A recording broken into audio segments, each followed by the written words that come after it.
You ask Tiger to solve.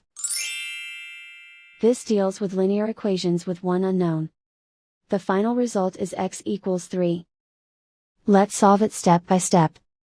Group all x terms on the left side of the equation. Add x to both sides. Group like terms.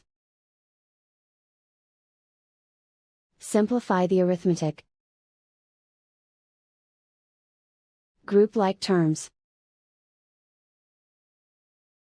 Simplify the arithmetic. Group all constants on the right side of the equation. Add 2 to both sides. Simplify the arithmetic.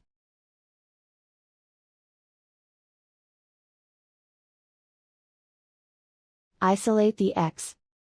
Divide both sides by 4. Simplify the fraction. Find the greatest common factor of the numerator and denominator. Factor out and cancel the greatest common factor. And so the final result is x equals 3.